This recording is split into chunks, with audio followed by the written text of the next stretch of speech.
Hello friends, this is Jasu Bakuhatsu and welcome to Let's Play Mega Man Unlimited. Mega Man Unlimited is, as you just saw right there on that little screen, is a Mega Man fan game created by a gentleman who goes on the internet by the name of MegaphilX. And yeah, this was just recently released, and it's something I was sort of vaguely familiar with or had heard of before, but I didn't realize this was actually an actual ongoing project that was ever actually going to be finished. So yeah, it did get finished, unlike a lot of the sort of fan games that you see out there, and it's well, I'll talk about how it is as we go through the game. This is not a blind Let's Play. I did play through this game right on release day. I played all the way through to the end in just a couple sittings, and it's really interesting, so I thought I'd do sort of a Let's Play for you guys to sort of show it off for you and talk about my feelings about the game and my, I guess, perspective on Mega Man games in general. Might as well wait out the rest of this intro here, since we're already this far in. So yeah, the villain this time is not Dr. Wily, as you can see, because Dr. Wily's been totally kidnapped, so yeah, he has nothing to do with whatever evil plot is afoot this time, for certain. Ha ha ha. So yeah. And I'm not going to spoil anything for you guys, but I'm sure any of you, Mega Man fans out there probably recognize the outline of the dude who's just sort of dashed in there earlier. So yeah, Mega Man Unlimited. That really morbid image for the title screen. I don't know. This just like really, I don't know, creeps me out. Like that's the sort of like creepy shit you might expect to see in like the Zero series or maybe the X series. It's just Mega Man's torn off, Buster sitting there with his like electronic guts spewing out everywhere. Just I don't know, a bit much for an original. Original Mega Man series. Kind of a kid-friendly thing. I don't know. Kind of bothers me in particular, but just a little thing. Maybe just to show you off the options here. Oh, and actually, yeah, I've still got my filtering on. I was just checking out that earlier. Yeah, not a big fan of this whole interpolation filter, turning that off. Joypad support, which is weirdly unusual for these kinds of fan games. I don't remember if Street Fighter X Mega Man had gamepad input or not. I seem to remember using Joy 2 key. So yeah, these are your options, and yeah, pretty good set of options for a Mega Man game. I mean, more than I would expect, really. More robust than I might expect from a fan game. Anyways, yeah, let's just go right into a new game. And I guess, for old time's sake, you can see we've got our Robot Masters. I started out with Comet Woman my first time through the game, which worked out fairly well for me. I just sort of figured, Comet Woman probably the weakest out of the bunch, she being a space-themed robot master who tend to be weak in the Mega Man series. You got Galaxy Man, Gravity Man, Starman, etc. Astro Man's kind of a dick, though. Yeah, so as you can see right off the bat, the one thing that I can give major props to, I think it was MegaphilX who made all or most of the graphics here. I love the graphics in this game. It's I wouldn't say it really captures the spirit of it. That's kind of interesting. It kind of does capture, I think, the spirit of the old school Mega Man games, while sort of going way above them in graphical quality. That Mega Man 9 sort of, and to a lesser extent 10, sort of stuck vaguely within the limits of what you might expect to see on Free Guy. What you might expect to see on the original NES back in the late 1980s. This sort of way up, a big leap in quality above the NES Mega Man games. And man, this section keeps on giving me trouble every time I come through it. So yeah, and as you can see, it's not just a Mega Man. It's not a Mega Man ROM hack. It's a complete fan game in its own engine, 500 megabyte download or something like that. And not just that, it doesn't just pull its enemies from the pool of enemies from various Mega Man games. It's pretty much all of the enemies in this game, at least as far as I noticed, are unique. I mean, you've got the occasional, little hard hat guys, the Mets, or Metools, they're sort of, you know, from Mega Man games, but they've all mostly got, like, unique weapons and stuff, but yeah, these guys going up and down there, that's kind of like a... And all of the enemies are unique, and they're really cool concepts, too. The enemies and the stage obstacles, I think, are... Do I want that free guy?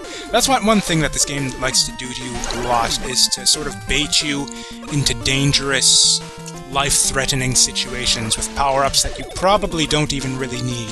Another thing that it likes to do is throw tricky jumps at you. Like we just finished, like sort of a death-defying leap through spikes. And here we've got another one. That one there is a bit trickier than it looks. But yeah, the sort of two things that I like head and shoulders above like any Mega Man fan game I've ever seen, or just fan games period. The graphics in this game are astounding, great old school style, yet still sort of, you know, still a step above. They look really nice, really like nice animation on the backgrounds too. You see that Comet there sort of streaks by every once in a while. I just really like nice touches like that in the backgrounds. Just the stages feel a lot more active than a lot of the old Mega Man games. And the enemy design as well, and the stage obstacles. Just those things I really like. And yeah, another tricky jump through spikes. We'll be seeing more and more of those as I sort of progress through the game. This enemy here is also pretty cool as well. Ooh, having...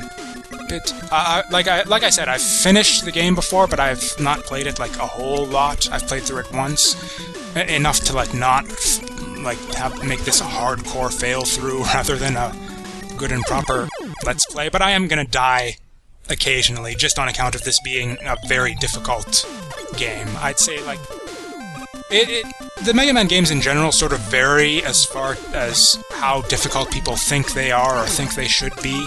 Oh, another free guy. That's really unusual to get like this many free guys. Like maybe I just got unlucky, but my first time through the game, it seems that like not just like the extra, like the one-up drops off enemies, but just any sort of useful drops off enemies in general seems like highly reduced from what I'm used to in Mega Man games. It seems like, yeah, I very, very rarely would see like a big energy pickup or anything like that. I don't know if that's just me getting unlucky or if it's that's something they deliberately coded into the game. Another thing that I kind of noticed about the games, the stages are a bit longer than I think your average Mega Man game. I mean, it's been a while since I played a Mega Man game, but... Anyways, I was sort of talking about how people have sort of varying expectations as to how much difficulty they have with Mega Man games, how much they expect to fail their first time through the game. This game really caught me off guard with how difficult it was, like right off the bat. Whoa, shit. That was really close. Just, yeah, I consider myself to be like a reasonably good...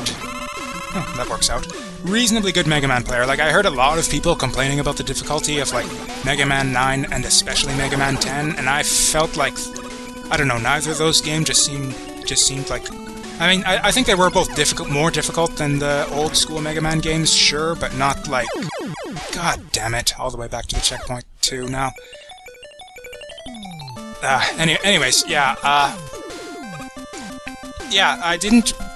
maybe I'm just more patient than most people, but I didn't feel like Mega Man 9 and 10 were, like, super, super difficult. I cleared both of them in, like, maybe 2 to 3 hours. And that's about what I expect out of a Mega Man game. I expect to, you know, get maybe at most 1 or 2 of the Robot Master stages without continuing my first time through. Maybe at most have like 1 or 2 Robot Master levels that like really give me a lot of trouble. But other than that, I sort of have like set expectations as to what a Mega Man game usually is in terms of difficulty. And this game, yeah, kind of defied those. It took me about... I wasn't keeping close track. The game clock said, like, 4 hours to beat the game, including the sort of bonus special stage that... Oops. Man, this is really tricky. Yeah, about 4 to 5 hours on the game clock, but that doesn't include a lot of time I spent...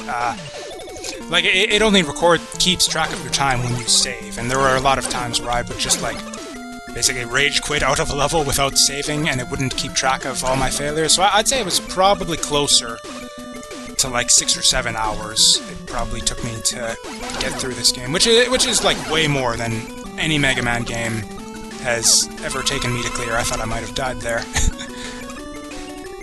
And a lot of that comes down to the just abundance of instant death hazards. It's... whoops.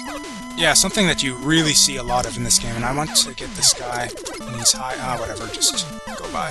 Overcomplicating things. That's what I do sometimes, is I tend to think too hard about obstacles in these games, when it's really the easiest way to go is to just plow right through a lot of the time. I know if I can get... okay, there's the boss. So this is actually, I think, one of the shorter stages in the game, so maybe not the best demonstration of what I was saying about the longer stage length. And like I said, Comet Woman, a reasonable starting Robot Master for this game. I really like the design of... not just like the visual design, but like the design of the boss fight for this robot as well.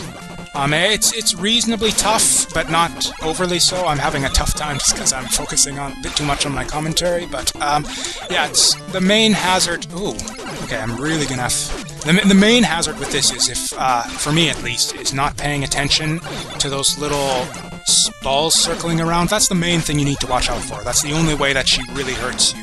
The dash attack is easy to avoid. It's just, yeah, you've really got to keep your eye on the balls, so to speak.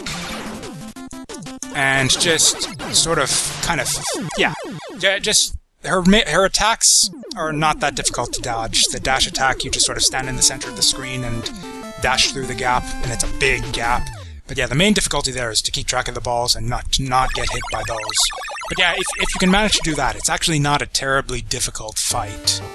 And yeah, it's a reasonable one to start with, I think. The stage isn't too bad either, apart from the sort of preponderance of spikes and holding. Comet Dash, pretty neat weapon. It's got decent utility in a lot of... this is just me having multiple saves through my first playthrough of the game. We'll go all the way over into 7, just because they give us 7 slots, and by gone, we're gonna use them all. So yeah, Comet Dash, good weapon. A lot of good weapons in this game that we'll see later. Comet Dash has a lot of utility and can be used to make a few sections a lot easier. But yeah, anyways, that was Comet Woman. I haven't quite decided where I'm gonna go next, but I can do that totally off camera. Thanks for watching, and I'll see you in the next episode.